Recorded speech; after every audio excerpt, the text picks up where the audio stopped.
शिव का अनादि स्थान कहे जाने वाले सोमनाथ ज्योतिर्लिंग का निर्माण कब व किसने करवाया किसी को पता ही नहीं है। और तो और इस मंदिर के प्रांगण में स्थित बाण स्तंभ इस मंदिर का दक्षिण ध्रुव से संबंध भी बताता है, पर कैसे, चलिए जानते हैं।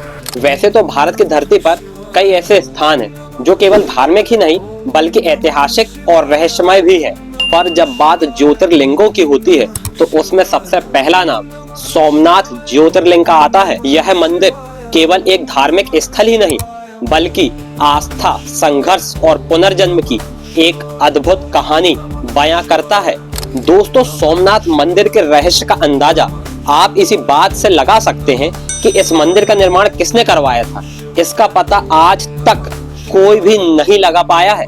सोमनाथ ज्योतिर्लिंग भारत का एक ऐसा ज्योतिर्लिंग है जिसका निर्माण कब व किसने करवाया किसी को पता ही नहीं। दोस्तों, सोमनाथ मंदिर का उल्लेख महाभारत और कई अन्य धार्मिक ग्रंथों में भी मिलता है। यह केवल धार्मिक आस्था का केंद्र ही नहीं बल्कि भारत के गौरवशाली इतिहास का साक्षी भी रहा है। FN एजुटेक एंड फैक्ट के आज के इस वीडियो में हम आपको सोमनाथ मंदिर का गौरवशाली इतिहास बताएंगे और साथ ही हम यह भी जानेंगे कि आखिर इस ज्योतिर्लिंग का नाम सोमनाथ कैसे पड़ा। और इस वीडियो के एंड में मैं आपको सोमनाथ मंदिर से जुड़ा एक रोचक तथ्य भी बताऊंगा जो आपके इस वीडियो को पूरा देखने का बोनस पॉइंट होगा। तो चलिए शुरू करते हैं। सोमनाथ मंदिर की कहानी स्वयं चंद्रदेव से जुड़ी हुई है। ऋग्वेद के अनुसार चंद्रदेव को अपने ससुर प्रजापति दक्ष के श्राप के कारण क्षय रोग हो गया था। तब उन्होंने भगवान शिव की घोर तपस्या की, जिससे प्रसन्न होकर भगवान शिव ने चंद्रदेव को श्राप से मुक्त कर दिया और यहाँ स्वयं ज्योतिर्लिंग के रूप में प्रकट हुए। यही कारण है कि इस ज्योतिर्लिंग को सोमनाथ यानी चंद्रमा के स्वामी का नाम दिया गया है। भारत के इस मंदिर की बेशुमार संपत्ति को कई आक्रांताओं द्वारा लूटकर इसे नष्ट करने का घृणित प्रयास भी किया गया, लेकिन उतनी ही बार इस मंदिर का पुनर्निर्माण भारत के अलग अलग पुण्यात्मा राजाओं ने करवाया। 1025 ईसा में महमूद गजनवी ने इस मंदिर को लूटकर इसे ध्वस्त कर दिया, लेकिन राजा भीमसेन द्वारा इसका पुनर्निर्माण करवाया गया। फिर कई आक्रमण हुए। अलाउद्दीन खिलजी, औरंगजेब और मुगलों ने इसे नष्ट करने का घृणित प्रयास किया, लेकिन हर बार इस मंदिर ने पुनर्जन्म लिया।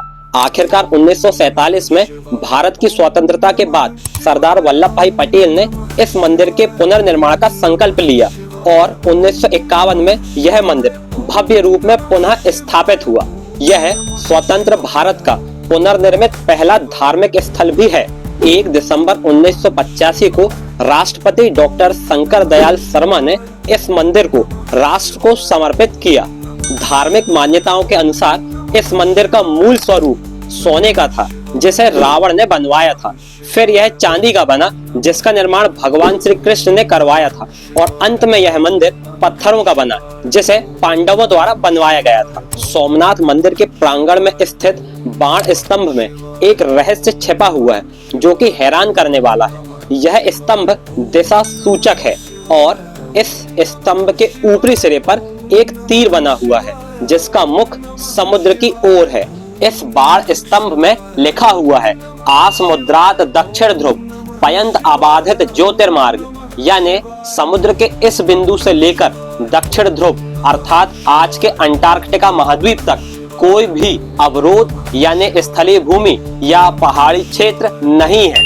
पर दोस्तों, सबसे बड़ा प्रश्न यह है कि सोमनाथ मंदिर से दक्षिण ध्रुव यानी अंटार्कटिका महाद्वीप तक रास्ता क्यों दिखाया गया है, और क्या उस समय भी लोगों को दक्षिण ध्रुव का ज्ञान था, और आखिर सोमनाथ मंदिर का दक्षिण ध्रुव यानी अंटार्कटिका महाद्वीप से क्या कनेक्शन है।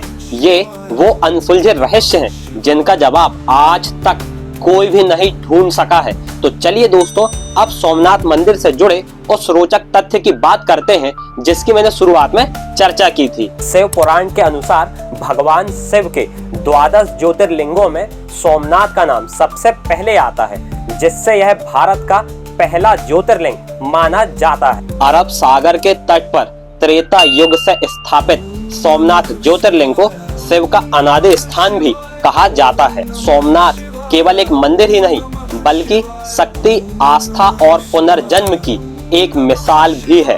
दोस्तों, यदि आपको हमारी यह वीडियो पसंद आई हो तो प्लीज इसे लाइक और शेयर करें और ऐसी रोचक जानकारी के लिए हमारे YouTube चैनल को सब्सक्राइब अवश्य करें। हर हर महादेव, जय जय सोमनाथ।